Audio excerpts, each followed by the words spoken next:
अस्सलाम वालेकुम नाज़रीन, आप देख रहे हैं प्रोग्राम दो टोक। मैं हूं किरण नाज। हुकूमती इत्तेहाद अब हो ये रहा है कि हर गुजरते दिन के साथ आपसी इख्तलाफात बड़े वाजे होते नजर आ रहे हैं। क़यादत एक दूसरे के खिलाफ सफारा हो चुकी है। गिलगित बल्तिस्तान के बाद आज़ाद कश्मीर इलेक्शन में भी अब चुन चुन कर एक दूसरे को निशाना बनाया जा रहा है। बाकायदा किरदार पर उंगलियां उठाई जा रही हैं, इंतखाबी नताइज के तारे दिए जा रहे हैं।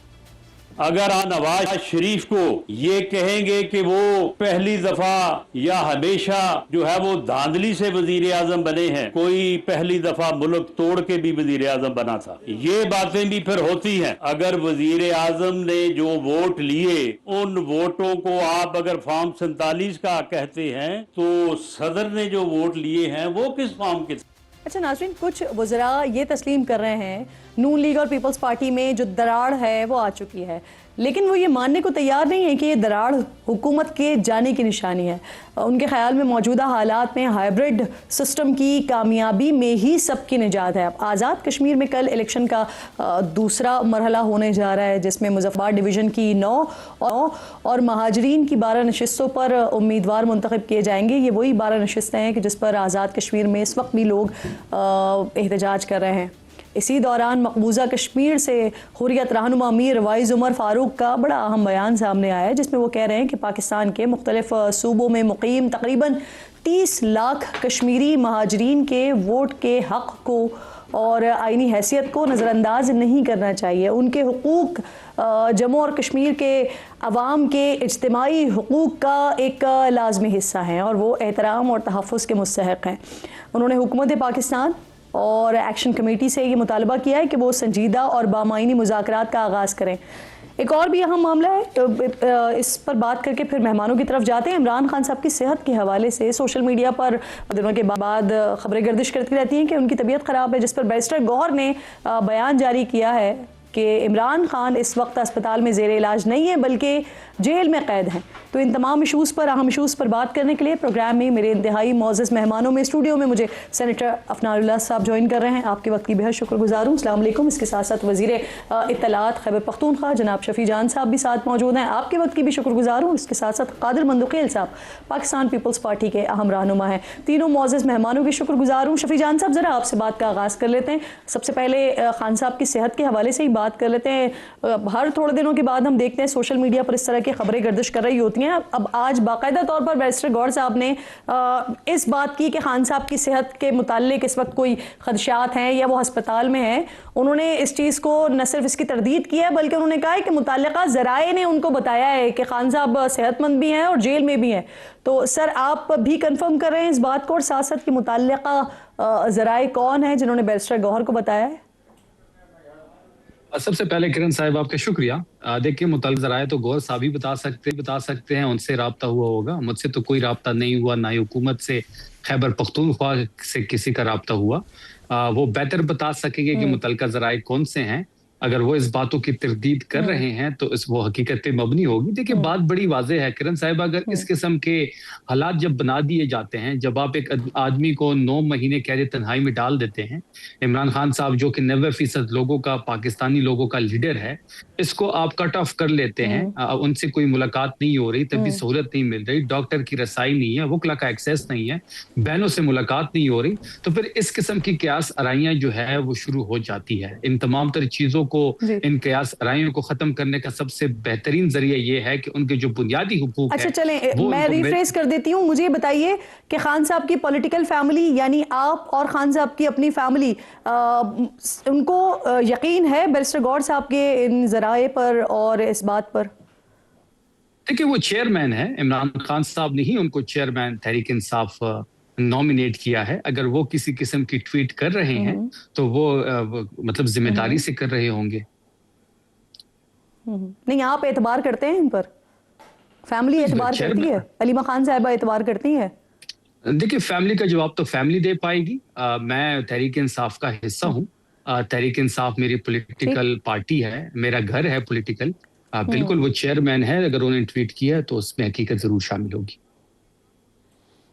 चले एक तीसरे तरीके से कोशिश करती हूँ। बैरिस्टर गौहर साहब के बताने के बाद शफी जान साहब मुतमईन हो गए कि खान साहब अल्हम्दुलिल्लाह खैरियत से हैं, जेल में, अस्पताल में नहीं है? देखिए, खैरियत तो तब ही बेहतर तरीके से मालूम होगी जब किसी की मुलाकात होगी, जब कोई उनको अपनी आंखों से देखेगा, कोई हमारा रहनुमा, ठीक, कोई चले बहन, मुझे कोई समझ वकील, मुझे कोई मुझे वर्कर। 3 बार घुमा फिरा के पूछने पर मुझे समझ आ गया कि आपका जवाब क्या है। अफनान साहब, सर 8 महीने 9 महीने हो रहे हैं, बार बार हम इस प्लेटफॉर्म से दीगर लोग भी आप लोगों को कह रहे हैं कि भाई मुलाकात करवा दें। आँख की ऑपरेशन का उनका मसला बना, बहनों ने बाकायदा तौर पर लिख कर दिया कि बाहर आकर कोई बात नहीं करेंगे। आपके अपने जो वज़रा हैं वो कहते हैं इस इलेक्शन के बाद फला दिन के बाद फला दिन के बाद मुलाकात हो जाएगी। आज तक मुलाकात नहीं हो पा रही है। सर हमेशा तो हुकूमत में नहीं रहना ना आप लोगों ने। जी, बिस्मिल्लाह रहमान रहीम। देखिए, इमरान खान साहब की मुलाकातें और सब कुछ चल रहा था सिलसिला, जी, वो जो ज़ाहिर है उनका कंडक्ट था उसकी वजह से जो है ये इशू आया। और वो कंडक्ट बेसिकली ये था कि नहीं, वो अब तो कह दिया अपने बहनों ने आप कि लिख कर को- देने को तैयार हैं कि भाई बाहर आके कोई बात नहीं करेंगे। वो लिख के देने से क्या फ़र्क पड़ता है? पहले कितनी दफ़ा कहा था कि नहीं करेंगे, फिर सर आगे आजमा करती के थी। देख लें। नहीं, वो हर चीज़ आजमाई नहीं जाती, आपको पता होता है, कहते हैं कि इसने क्या करना है। जी जो बातें की गई ऑपरेशन बनियान मरसूद से रिलेटेड, जी, उसके बाद जो है अभी रिसेंटली जो की गई, उसके बाद आप मुझे बता दें कि क्या गुंजाइश बचती चले है। मैं आपसे ना बहैसियत PMLN या बहैसियत हुक्मरान जमात नहीं पूछती, मैं आपसे बहैसियत सियासी कारकुन पूछती हूँ। सर जस्टिफाइड है ये कि सियासी कैदी उनको जो है वो 8-9 महीने जेल में रखना और फैमिली को मिलने ना देना? सर हर कैदी के राइट्स होते हैं सर। देखिए, वो फैमिली जो है वो मिल के आएगी और वो आके बाहर आके जो है वो मुल्क के खिलाफ और अपना मुल्क के इदारों के खिलाफ जो है वो बातें करेंगे। जो ये पहले यही सिलसिला चल रहा था, इसीलिए तो ये रुका है। अब यहाँ तो इमरान खान साहब अपनी इस उम्र में तो वो तब्दील होंगे नहीं, तो वो जो कंडक्ट थी वही उनकी रहेगी। बकौल लेकिन फिर भी PTI के कि वो सियासी कैदी हैं, लेकिन आप इस बात पे यकीन रखते हैं कि इस बार भी अगर मुलाकात करवाई गई तो यही होगा जो पहले मैं होता है? वैसे ज़ाती तौर पे तो ये समझता हूँ कि उनकी मुलाकात होनी चाहिए, लेकिन वो मुलाकात उसी सूरत में होनी चाहिए कि अगर वो वाकई अपनी कंडक्ट जो है वो जेल मैनुअल के तहत रखें। सही है। अगर वो नहीं रख सकते, उनसे नहीं होता बर्दाश्त, तो फिर तो मसला है। चले अब बिल्कुल ठीक, हम कोशिश करते हैं और बार बार आप लोग को पुश करने की भी कि मुलाकात तो करवा देनी चाहिए। बहरहाल बहुत शुक्रिया मंदुखेल साहब। सर सबसे पहले तो इस वक्त जो सारा मामला चल रहा है और जिस तरह की खींचातानी हो रही है, वफाकी वजीर दाखिला वो सिस्टम के कोलैप्स की बात कर रहे हैं, कह रहे हैं कोलैप्स ही कर गया है पूरा सिस्टम। आगे अगले 10-12 साल बाद भी ऐसे ही बैठे हुए होंगे और इसी तरह से सवाल हो रहे होंगे। पाकिस्तान पीपल्स पार्टी आपको भी, पाकिस्तान मुस्लिम लीग नून ये भी नाराज हैं। जरा सुनिएगा कि क्या चल रहा है ये पिछले 2-3 दिनों में, फिर जवाब दीजिएगा मुफस्सिल इस पर। इस सिस्टम में 30 साल का सफर जो है वो 3.5 साल में तुम कहां से चले हो और कहां पहुंचे हो, और अब तुम्हें आगे पता चला है कि ये सिस्टम जो है ये बिल्कुल खराब है, ये चल नहीं सकता। मंदुखेल साहब, सर ये दिलचस्प सूरत हाल है, संगीन सूरत हाल है, गैर संजीदा है क्या?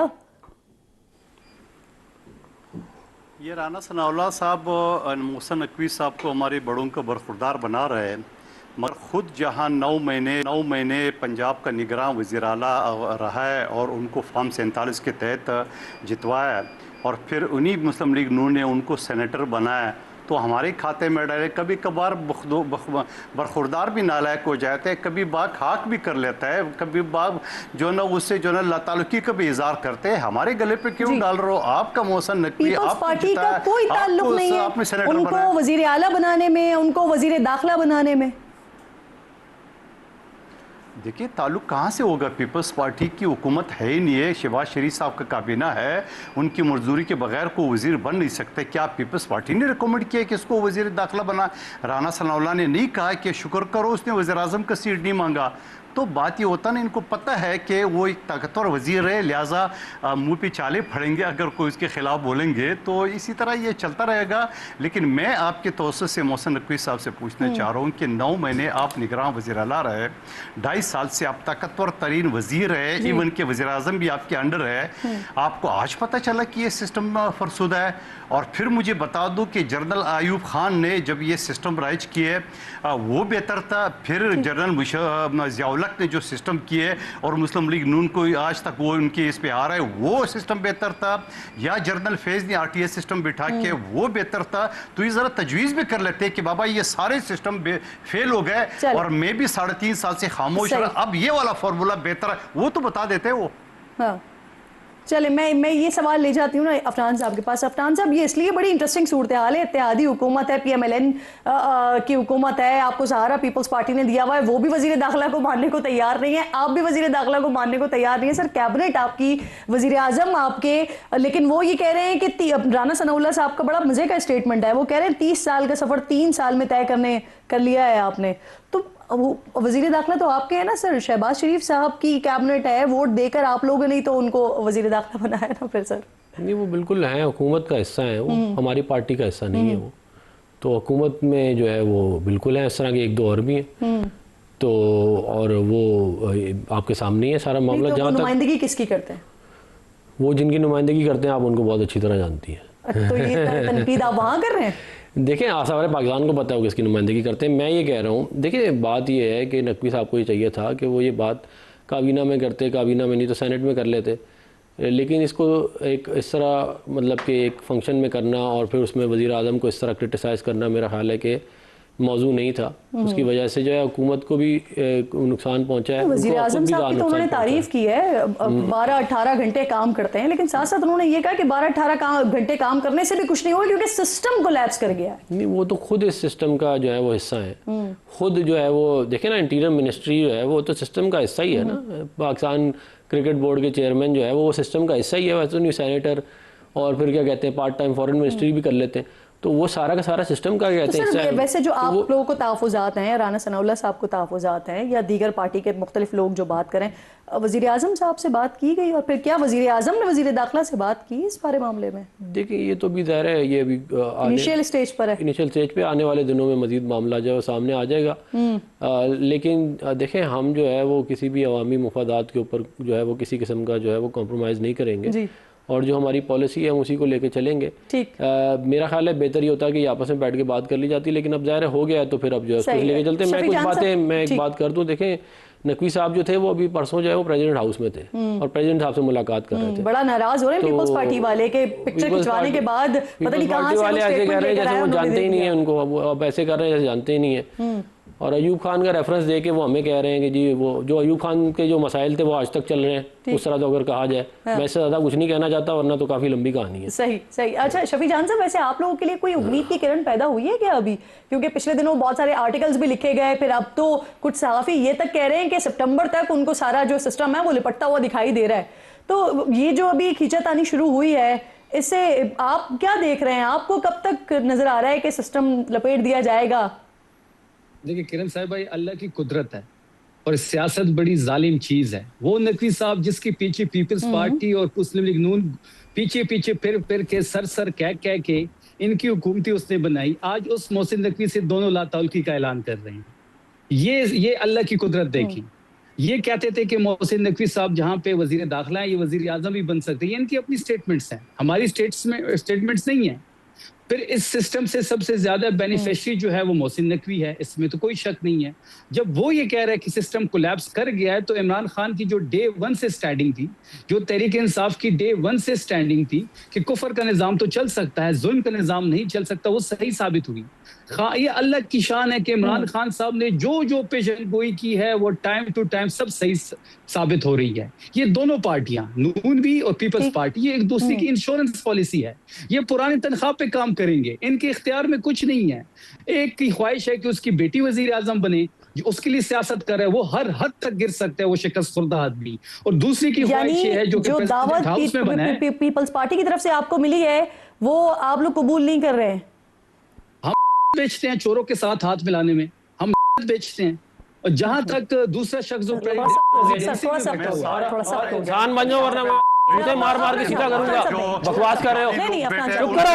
बेचने की बात की मैं तुम मेरे साथ आके बैठ के तुम्हें जूते मार के सीधा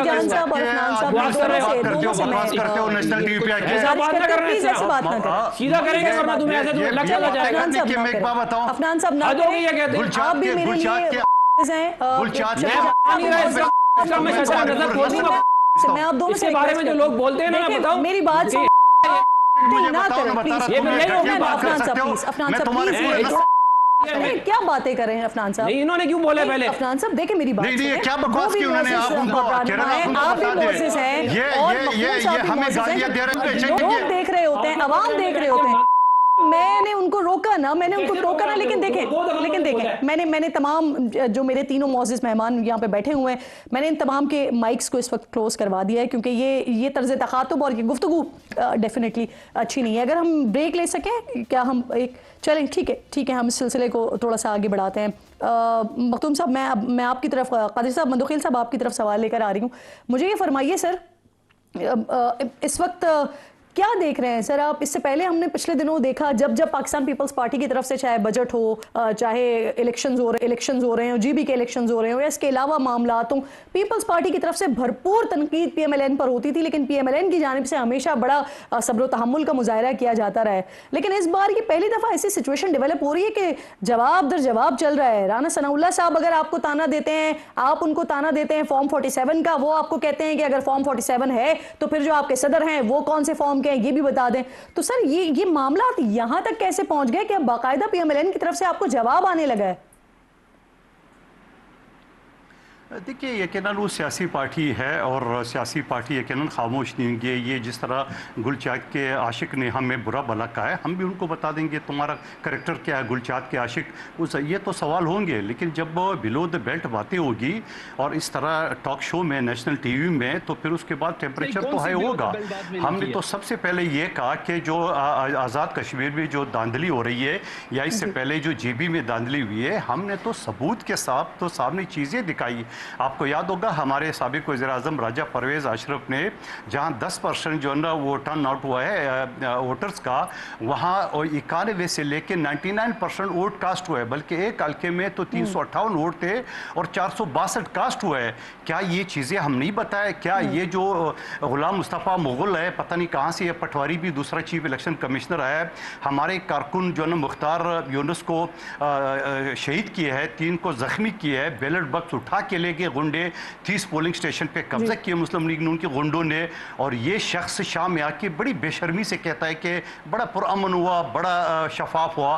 तो इन चीज़ों पे तावज़ा तो हमें है। हम तो कहते हैं चलो भाई, आप एक तरफ आप कश्मीरियों को मानने को तैयार नहीं है, ख्वाजा आसिफ राना सलाउल्लाह कहते हैं सीटें मेरी जेब में, और फिर आप इस तरह जो ना जो ना अगर आप इलेक्शन जीत भी गए तो मुझे बताओ कि आप आज़ाद कश्मीर के इलेक्शन जीत भी गए, खुदा की कसम आपके उज़रा जो ना घरों से नहीं निकल सकेंगे। आज भी मुजफ्फराबाद बंद है, आज भी मुजफ्फराबाद में आग जल रही है। वो खुदा का वास्ता, आप इतने इक़्तिदार के भूखे हो, एक आज़ाद कश्मीर के इलेक्शन अगर नहीं हो तो पूरे पाकिस्तान का सबसे बड़ा सूबा आपको मरियम बीबी को मिल चुका है। तो थोड़ा सा जो ना वो इक़्तिदार से अलग बुक भी देख ले।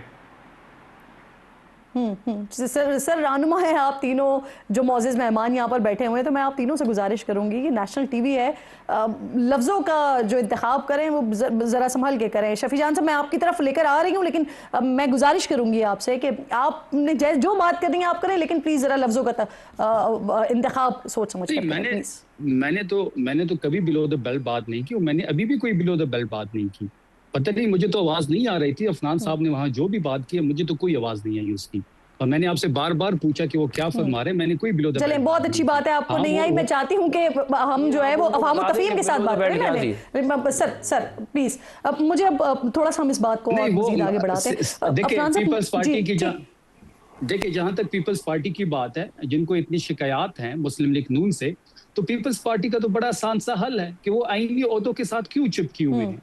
जब ये हुकूमत नाकाम हो चुकी है, ये सिस्टम कोलैप्स कर चुका है, ये फॉर्म 47 की हुकूमत है, तो फिर आप आईनी ओहदों से इस्तीफे दे दें। आप इस आईनी ओहदों में लेके इस्तिस्ना भी ले रहे हैं, एंजॉय भी कर रहे हैं, लेकिन सारा जो बदनामी है वो आप सर ये चले कहीं आप लोग एक पेज पर नजर आ रहे हैं ना, यही वो ताने हैं जो इस वक्त पीएमएलएन पीपल्स पार्टी को दे रही है। अफरान साहब, आपकी पार्टी के रहनुमा है ख्वाजा साद रफीक साहब, उन्होंने बड़ी आज कह लीजिए कि सख्त गुफ्तगू की है, सुनवाए जरा उनकी गुफ्तगू। इक़्तिदार गुनाह नहीं है, लेकिन अगर जायज़ रास्ते से मिले तो फिर ठीक है, अगर नाजायज़ रास्ते से मिले तो वो बोझ नहीं उठाना चाहिए। सर कहाँ से, किस नाजायज़ रास्ते की बात कर रहे हैं और किसकी बात कर रहे हैं? वो ठीक कह रहे हो कि अगर इक़्तिदार ठीक तरह मिले तो ठीक है, और ना नहीं लेना चाहिए। देखें, जो बात इन्होंने की है मंदुखिल साहब ने, जीबी के अंदर 10 ऐसी जगह थी, 10 से 11 का कहते हैं, जहाँ पे रीपोल का कहा गया था। मैं आती हूँ उसके ऊपर, लेकिन ये आपके लिए रफीक साहब की बात इतनी ही कैजुअल है जितनी कैजुअली आप निकल गए। लेकिन जो बात उन्होंने की उसकी ऊपर मैं तब मौजूदा हुकूमत की तरफ कोई इशारा नहीं है। प्रिंसिपल डिफाइन किया है, उन्होंने एक प्रिंसिपल बताया कि आप जब जीतें तो हुकूमत लें, आप मुकम्मल कर लें अपनी बात। देखें 10 से 11 ऐसी जगह थी जहाँ पे ज़्यादा वोट पड़े थे, जहाँ पे इतने वोट नहीं थे जीबी के इलेक्शन में।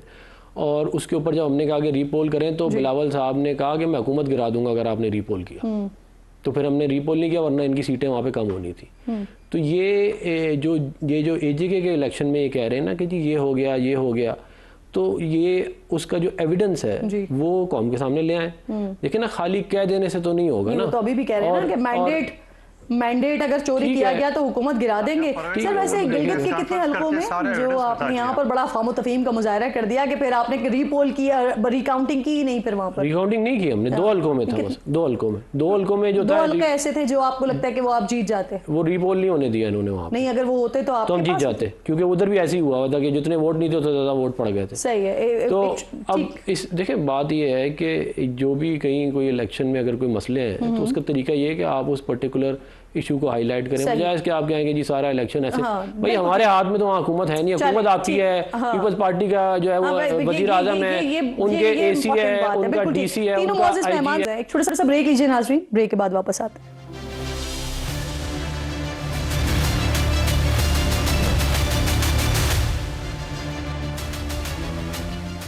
प्रोग्राम में एक बार फिर आपको खुशामदीद कहती हूँ। मेरे तीनों मौजूद मेहमान मेरे साथ ही मौजूद हैं। सर मुझे फरमाइएगा, मंदुकैल साहब, साद रफीक साहब का बयान डेफिनेटली सुना होगा आपने, आप कैसे देख रहे हैं इस स्टेटमेंट को? देखिए, जहाँ तक मैंने सुना उनका स्टेटमेंट वो यही कह रहे हैं कि चोर दरवाजे से इक़्तिदार लेने की ज़रूरत नहीं है, उससे बेहतर है कि आप साइड पे बैठे। क्या फ़र्क पड़ता है अगर पीटीआई का हुकूमत आ जाए आज़ाद कश्मीर में, जमात इस्लामी का आ जाए, ये वो बात किसकी कर रहे हैं? ज़रूरी है कि आपकी हुकूमत आ जाए? ठीक है, बात ये कहने का इन सारी चीज़ों का जो ये सेनेटर साहब फरमा रहे हैं, कल राजा परवेज़ अशरफ साहब जो हमारे साबिक वज़ीर-ए-आज़म हैं, उन्होंने बाकायदा सारे सबूत और डॉक्यूमेंट्स के साथ चीफ इलेक्शन कमिश्नर को आईना दिखा दिए कि ये है तेरे करतूत और इस तरीके से आप इलेक्शन करा रहे हो। तो इस इलेक्शन में मैं कहूँगा कि आपको आज़ाद कश्मीर पंजाब नहीं समझना चाहिए, वहाँ हिंदुस्तान का हमारे एक आईनी ओहदा है चीफ इलेक्शन कमिश्नर का, बड़े कुछ तो लिहाज करें सर। नहीं, देखिए आईनी ओहदा जो है ना, तो वो जीबी के इलेक्शन कमिश्नर के पास था। तो अब मुझे वहाँ बताओ कि दिन भर खून खराबा हो रहा था, पोलिंग स्टेशनों पे कब्जा हो रहे थे और वो सारा दिन सत्तू पी के सोया होता और रात में कह रहे बड़ा शफाफ पुरअमन हो। कोई शर्म नहीं है इस बात को? किसने ये बात कहते हुए ये जरूर कहते हो फिर पीपल्स पार्टी ने जिस हल्कों पे सारे सबूत ये नहीं, मंदुकैल साहब आप तो मुझसे ज्यादा सर कानून जानते हैं, एक आईनी ओहदा है, उनके इख्तियारात के हवाले से आप जानते हैं। आपको डेफिनेटली चीफ इलेक्शन कमिश्नर से इख्तिलाफात हो सकते हैं, शफी जान साहब को भी चीफ इलेक्शन कमिश्नर से इख्तिलाफात हैं यहाँ मरकज में, लेकिन तनकीद अगर करें भी तो कम से कम सोच समझ कर तो करें सर। अल्फाज का चुनाव तो कम से कम बेहतर हो। करें कि ये हम देखिए, मैं वकालत से पिछले 32 साल से वाबस्ता हूँ, हमें कानून भी पता, इस आदमी के नाम के साथ जस्टिस भी लिखा हुआ है। हम ये करें खुदा रहा आपने जस्टिस की जो है ना सीट पे भी बैठे हुए आपने बड़े अच्छे शफाफ फैसले भी किए होंगे, लोगों को इंसाफ भी दिलाया होगा, लेकिन खुदा रहा इस तरह आवाम के सामने आके झूठ तो नहीं बोलो कि आप कह रहे शफाफ इलेक्शन हुआ है और पुरअमन हुआ है। हम बंदे मर रहे हैं, जख्मी हुए हैं, ब्लड बॉक्स उठा के ले रहे, 16,000 सीसीटी के लोग नून लीग के गुंडों के साथ पोलिंग स्टेशनों पे कब्जे करे हो रहे, कह रहे शफाफ इलेक्शन है। तो इससे बड़ा झूठ तो बेहतर है कि वो कम से कम स्टेप डाउन कर दे। सही। शफी जान साहब आप मुझे फरमाइएगा, अब पहली तारीख आज हो गई है, कुछ 3-4 दिन रह गए हैं, तो आप लोग फाइनल कर पाए क्या प्लान किया है आपने? 5 तारीख को सिर्फ जलसा करेंगे या कोई लॉन्ग मार्च वगैरह का प्लान कर रहे हैं, कर क्या रहे हैं? किरण साहिबा, 5 अगस्त को खान साहब की अगवा को 3 साल पूरे हो रहे हैं और खैबर पख्तूनख्वा में एक अजीम शान जलसा होगा जिसमें लाखों लोग शिरकत करेंगे। पंजाब के हर शहर में रैली निकाली जाएगी, बलूचिस्तान के हर शहर में, और कराची में हम पावर शो करेंगे। जहां तक 5 अगस्त की और खैबर पख्तूनख्वा की आपने बात की, आपने खैबर पख्तूनख्वा की बात की, तो सीएम अफरीदी साहब जो हैं वहां पे खिताब भी करेंगे, जहां पे हमारी अलायंस भी मौजूद होगी, तहरीक तहफ़्फ़ुज़ आईन पाकिस्तान, हमारी लीडरशिप भी मौजूद होगी। वहां पे हम फैसला कुन इमरान खान साहब यानी कराची में जलसा करेंगे, तो उसके लिए आपने एनओसी ले लिया है ऐसे हुकूमत से? और इसके साथ साथ ये कि JUIF भी फिर क्या आपके साथ स्टेज शेयर कर रही होगी? देखिए किरण साहिबा, हमने 7 मरतबा कराची में एनओसी के लिए अप्लाई किया, लेकिन खौफ इमरान खान इतना है कि वहाँ पे हमें एनओसी नहीं मिल रही। 12 दफा लाहौर में कर चुके हैं, लेकिन वहाँ भी उस फिजा, बिल्कुल आप जवाब दीजिएगा, उस फिजा पे इमरान खान साहब का राज है, लाहौर के फिजा पे, पंजाब के फिजा पे, वहाँ भी बड़ा खौफ है। तो वहां तो हमें कहीं जगह एनओसी नहीं मिल रही, लेकिन उसके बावजूद वहां पे पावर शो होगा। जहां तक आपने मौलाना फजल रहमान क्योंकि आपकी पार्टी में ही कुछ आवाजें ये भी आ रही थी कि लॉन्ग मार्च करना चाहिए, तो मौलाना साहब की तरफ से भी गालिबन यही कहा जा रहा था लॉन्ग मार्च का, तो ये है ऑप्शन में या नहीं है इस्लामाबाद की तरफ? बिल्कुल ऑन कार्ड है ये चीज। 3 से इसके अलावा 2 चीजें मजीद ऑन कार्ड्स हैं। जहां तक मौलाना फजल रहमान साहब की बात है, मौलाना फजल रहमान साहब से हम मशावरत में हैं और बड़ी पॉजिटिव डेवलपमेंट्स हो रही हैं।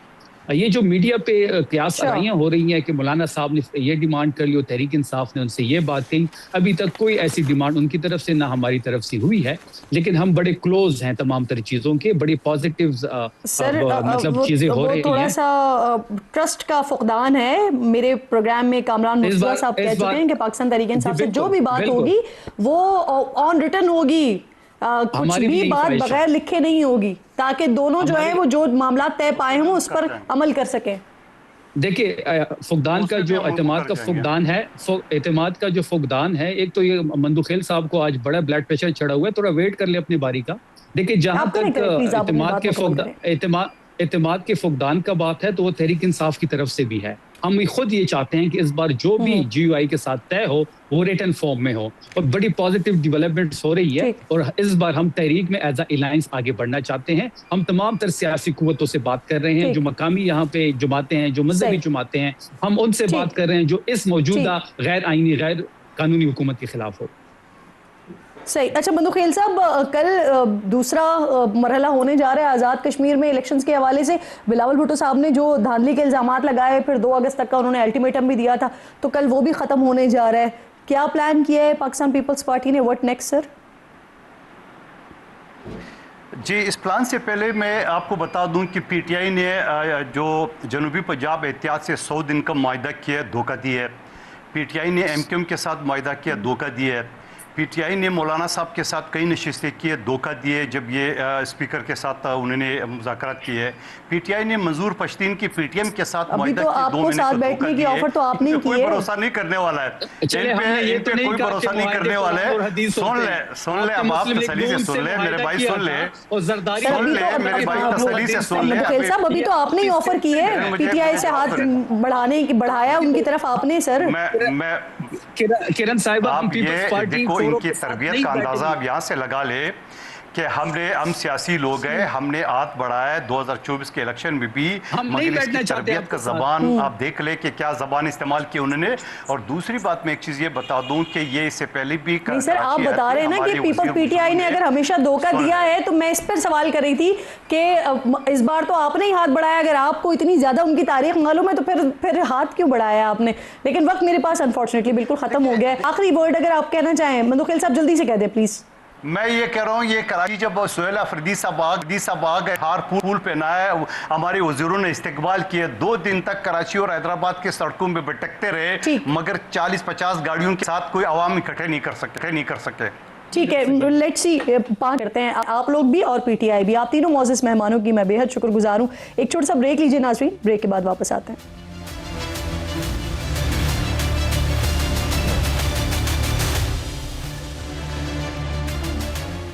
प्रोग्राम में एक बार फिर आपको खुशामदीद कहूँगी नाज़रीन। पाकिस्तान और कतर की कोशिशों से अमेरिका ने 29 जुलाई से ईरान पर हमले बंद कर दिए थे, लेकिन अब ये खबरें आ रही हैं कि अमेरिकी सदर सिफारती कोशिशों से नाखुश हैं। वो समझते हैं कि उनके मतलूबा नताइज हासिल नहीं हो रहे, इसलिए वो कल यानी इतवार से ईरान पर दोबारा शदीद हमले करने का इरादा रखते हैं। अमरीकी वेबसाइट एक्सियोस रिपोर्ट के मुताबिक इस बार अमेरिका के साथ इसराइल भी ईरान पर हमले में शामिल हो सकता है। मीडिया रिपोर्ट्स के मुताबिक ईरान की तवानाई तनसीबात पर हमले भी ज़ेर गौर है। कैबिनेट इजलास में अमरीकी सदर ने कहा कि हम ईरान को बहुत सख्त निशाना बनाएंगे और एक वक्त आएगा जब वो कहेंगे कि हम अब इसे मज़ीद बर्दाश्त नहीं कर सकते। अमरीकी हुकूमत ने अपने शहरियों को मशरक़ वस्ता से किसी भी वक्त निकलने के लिए तैयार होने का कह दिया है। ईरान के खातिमुल अंबिया ब्रिगेड के कमांडर ने अमरीका और इसराइल को खबरदार किया है कि जारहियत करके भागने का दौर ख़त्म हो चुका है, कार्रवाई के नताइज भुगतना पड़ेंगे। अमरीका और इसके इत्तेहादियों को अंदाज़ा हो चुका है कि उनके फ़ौजी साजो सामान में कफन भी शामिल होना चाहिए। साथ ही उन्होंने अमरीकी इत्तेहादियों से कहा कि अमरीका खित्ते के ममालिक के वसाइल, इंफ्रास्ट्रक्चर और दौलत को अपने दिफा के लिए इस्तेमाल करना चाहता है। जो भी मुल्क अमरीका की दिफाई ढाल बनेगा वो जंग के शोलों की लपेट में आ सकता है। ईरान के सुप्रीम नेशनल सिक्योरिटी काउंसिल के सेक्रेटरी ने खबरदार किया है कि अमरीका समंदरी नाकाबंदी जारी रहने से आबनाए हरमुज़ और दीगर स्ट्रेटेजिक आबी गुजरगाहों की मुकम्मल बंदिश हो सकती है। वाशिंगटन के इक़दामात के नताइज आलमी मईशत और तवानाई की मंडियों को भुगतना पड़ेंगे। ईरान में बदअमनी को फ़रोग़ देने के साथ साथ इसराइल गज़ा के अमन मंसूबे को भी सबोताश करने की कोशिश कर रहा है। अमरीकी सदर ट्रंप कह रहे हैं मज़ीद कि ईरान में कामयाबी ने हमास के गैर मुसल्लह होने की राह हमवार की है। गज़ा अमन मुआहदे से इसराइल खुश है, लेकिन इसराइल के इंतहा पसंद कौमी सलामती के वज़ीर ने इस मुआहदे को नाकाबिल कबूल करार दे दिया है। साथ ही इसराइल ने हमास के मुकम्मल हथियार डालने तक गज़ा से अपनी फ़ौज के इनखला से इनकार कर दिया है। इससे पहले हमास की तरफ से वाज़े कर दिया गया था कि इसका गैर मुसल्लह होना इसराइली फ़ौज के मकबूजा इलाकों से इनखला से मशरूत है। वज़ीर आज़म पाकिस्तान ने गज़ा बोर्ड ऑफ पीस के अमन मुआहदे का खैर मकदम करते हुए उम्मीद जाहिर की है कि ये फ़लस्तीनी अवाम के हक़ खुद इरादियत के हुसूल की राह हमवार करेगा। एक और अहम बात करते हैं, गैर कानूनी हिजरत दुनिया का एक संगीन और एक बड़ा मसला है। अच्छे मुस्तक़बिल और बेहतर ज़िंदगी की तलाश में मुख्तलिफ तरक्की पजीर और तनाज़ात के शिकार ममालिक से लोग यूरोप पहुँचने के लिए गैर कानूनी रास्ते भी इस्तेमाल करते हैं और इस कोशिश में हर साल सैकड़ों अफराद दूसरे जहान पहुँच जाते हैं। ऐसी ही एक कोशिश 2 रोज़ पहले मराकश से स्पेन में दाखिल होने के लिए हुई है, लेकिन ये अपनी नौयत की शायद पहली ऐसी कोशिश थी जहां 60,000 अफ्रीकी महाजरीन एक साथ सरहदी रुकावटें तोड़ते हुए समंदरी और ज़मीनी रास्ते से स्पेन के 85,000 आबादी वाले छोटे से शहर सेउटा में दाखिल हुए, जिससे वहां अफरा तफरी मच गई। इस दौरान 70 के करीब अफराद जान से गए। इस वाक़े के बाद स्पेन ने मोरक्को के साथ अपनी सरहद पर फ़ौज तैनात कर दी है। स्पेन के वज़ीर आज़म ने इस वाक़े को स्पेन की इलाकाई खुद मुख्तारी की खिलाफ वर्जी करार देते हुए कहा है कि इंसानी स्मगलर्स गिरोह सुप्रीम कोर्ट के फैसले की गलत तशरीह करके लोगों को गुमराह कर रहे हैं। स्पेन की हुकूमत ने बताया है कि 50,000 अफराद उनके मुल्क में दाखिल हुए थे, जिनमें 48,000 अफराद को 2 दिन के अंदर अंदर वापस भेज दिया गया। तारकीन वतन के स्पेन में दाखिल होने के बाद इटली ने स्पेन के साथ शेंगन वीज़ा मुआहदा 1 माह के लिए मुअत्तल कर दिया है। साथ ही इटली, फिनलैंड और डेनमार्क ने स्पेन को शेंगन जोन से निकलने का भी मुतालबा कर दिया है। इन तीनों ममालिक का कहना है कि जो मुल्क बैरूनी सरहदों के तहफ़्फ़ुज़ में नाकाम रहे वो शेंगन का रुकन नहीं रह सकता। चेक रिपब्लिक ने स्पेन की शेंगन रुकनीत आर्जी तौर पर मुअत्तल करने पर भी जोर दिया है। शेंगन वीज़ा निज़ाम के तहत आम तौर पर 29 ममालिक में सफ़र बगैर किसी कानूनी रुकावट के किया जा सकता है। फ्रांस ने भी स्पेन के साथ सरहदी निगरानी सख्त करते हुए फौजी एहलकारों की तादाद बढ़ा दी है। पुर्तगाल के वज़ीर आज़म ने कहा है कि वो सरहदी कंट्रोल मज़ीद मजबूत करने पर गौर कर रहे हैं। इस रद्द-ए-अमल के जवाब में स्पेन के वज़ीर आज़म ने यूरोपियन कमीशन को लिखे ख़त में चंद यूरोपीय हुकूमतों के रवैये पर शदीद तहफ़्फ़ुज़ात का इजहार किया है और एक्स पर पिछले 5 सालों के दौरान यूरोप में मुख्तलिफ ममालिक में होने वाली गैर कानूनी हिजरत के नंबर्स भी शेयर किए हैं, जिनमें सबसे ज़्यादा गैर कानूनी हिजरत बरास्ता इटली हुई है। का वक्त अपने ख़िताम को पहुँचा। इंशाअल्लाह नाज़रीन से मुलाकात होगी कल। अपना और अपने मुल्क का ख़ास ख्याल रखिए। फ़लस्तीन को, मकबूजा कश्मीर को अपनी दुआओं में याद रखिए। अल्लाह निगहबान।